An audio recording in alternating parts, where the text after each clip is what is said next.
the top and in. He needs 3 times to get 400. Leaping grab, touchdown, right side, and he's got Tunyon. Touchdown. 1 away.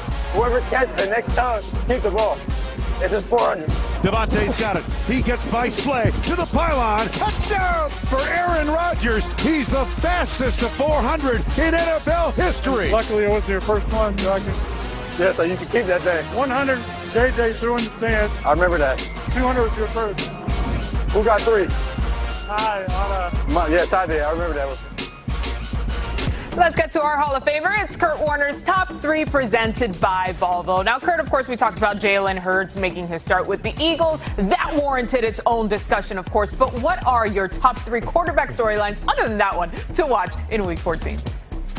Well, I mean, I tell you what, MJ, we have got some great storylines. And one thing that I've realized being in the league and covering the league for so long is there's always something else to prove. So number 3 on my list is Ravens against Browns, Lamar Jackson against Baker Mayfield. Baker has a great game last week. Okay, let's see you do it again. Lamar Jackson, we know that he's the reigning MVP, but they've struggled a little bit this year. And so everybody's starting to ask, okay, was that just a fluke? Is this the real Lamar Jackson, or is last year the real Lamar Jackson? So also something to prove. Can't wait to watch this game. It's been a great matchup with one team really dominating each and every time out. They get the number 3 spot. Number 2, Patrick Mahomes against the number 2 scoring defense in the league and the Miami Dolphins. And what makes this so interesting is that Miami loves to play man-to-man coverage. Now, if there's one team in the league and one quarterback in the league you don't want to play a bunch of man-to-man coverage against, it's the Chiefs and Patrick Mahomes. So will Miami change up what they do? That is their MO. Or are they going to try to go man for man with all these weapons of Patrick Mahomes? And what does that look like? And on a little side note, rookie quarterback against best quarterback in the league. I know we don't play against the other quarterback, but you always know who's on the other sideline.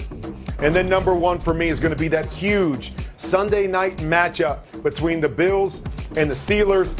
Big Ben against Josh Allen. Josh Allen may be coming off his best game as a pro. Big Ben may be coming off his worst game of the year. Huge playoff implications in this one. Can't wait to watch these teams and get a gauge of who these teams really are and where they stack up in the AFC.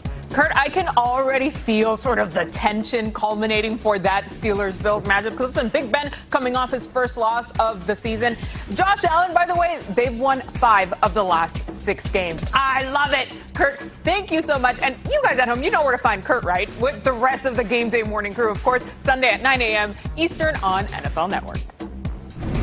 Let's take a little peek here at the AFC playoff picture, where the Browns hold the 5 seed at the moment, while the Ravens, their Tuesday night win has them right back in the hunt. Lamar Jackson is back, and listen, this team is playing with a massive chip. Actually, more of a boulder, really. But despite clinching the franchise's first winning season since 2007, Baker Mayfield and the Browns, they're still out here trying to prove themselves. This AFC North divisional battle is our Total Access game of the week. Yes. Willie McGinnis and James Jones, come on in, or Sean Connery, as we were just mentioning. All you need is some Suave and cognac and a debonair. pipe, man. You looking smooth. That's a whole other show. That's the after show. Willie, I could hear it in your voice earlier when we were talking about this matchup. Yes. This one runs deep because it's a divisional game. Yep. But playoffs are literally breathing down everybody's neck right now. What do the Browns need to do to get some respect against a division opponent who, by the way, they struggled with against in week 1? Absolutely right. And respect is the name of the game. I played in this division, and the Ravens and the Steelers are looked up as the big brothers. The Browns need to come in and take over and overthrow the big brother, okay? They got to be physical. They got to control the trenches. Don't get away from the running game. You got 2 of the best runners in the game. Control the trenches and run the football. But what we saw from Baker Mayfield in this passing game last week, they're going to have to continue to do.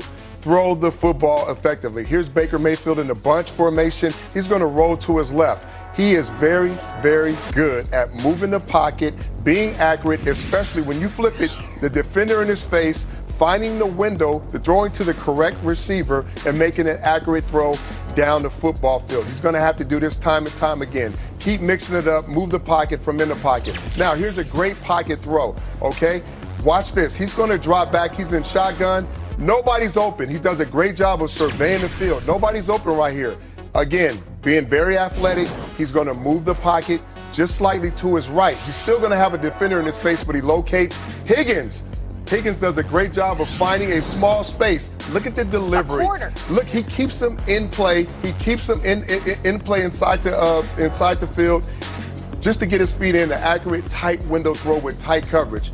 You can high step, Baker, because you're making throws like this. You got to continue to make these throws, continue to throw the football, and make plays down the football field.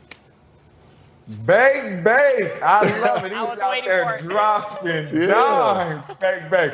And listen, I'm telling you right now, hey, the little brothers, the Cleveland Browns, was watching film of the Dallas Cowboys go out here and really manhandle this Ravens defense. This Ravens defense did not slow the Cowboys down at all, not in the run game, or not in the pass game. You have Kareem Hunt, you have Nick Chubb coming in the building, and they are ready to go to work. They watch the tape. And then for the receivers, you got these guys out there, Landry and them, they did not slow these guys down. You see the holes that Zeke is running through. You see receivers wide open on the football field.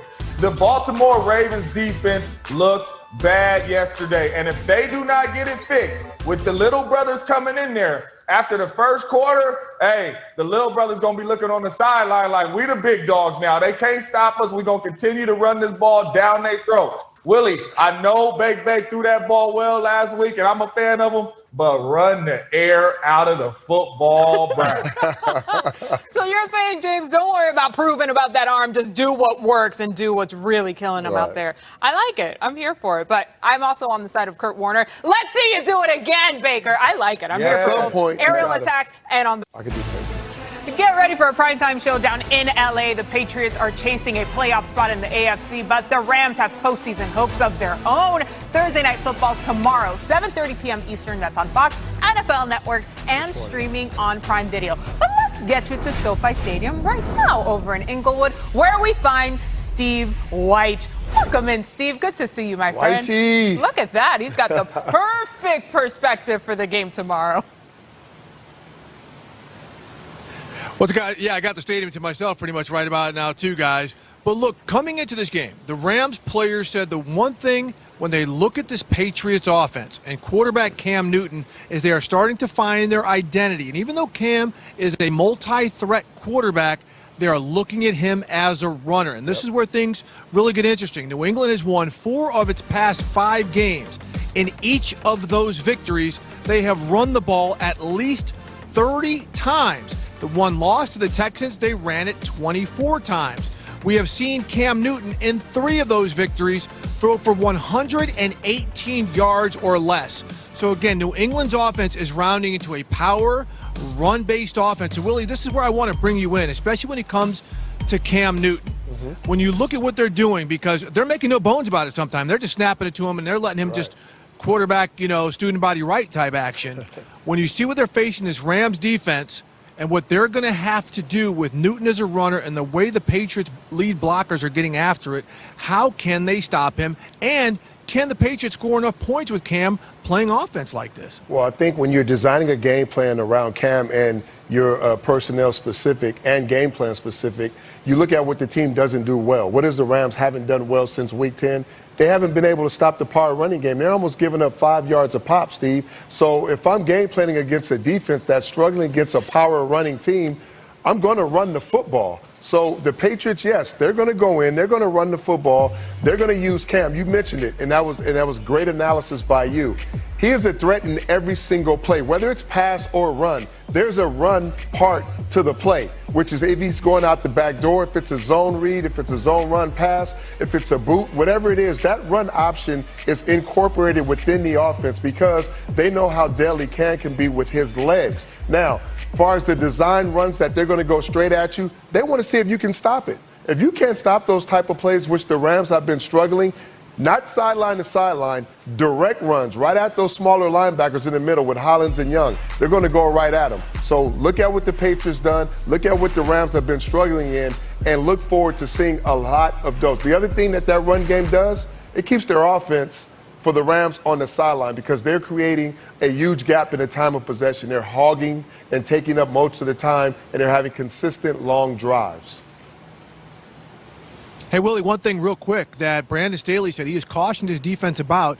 If you see Cam running, you've got safeties coming up to make plays and guys stepping up against that run. Cam's one of those guys you can take 2 steps forward, take a step back, and pop the ball over your head, too. So he said they've really got to be cognizant of everything they're doing. But I'm glad you talked about the run game because Cam, they use him on some of those inside zone runs as well. You don't see too many quarterbacks do that. But again, at Cam's size, he's somebody who can deliver a blow as well as take one. Yep.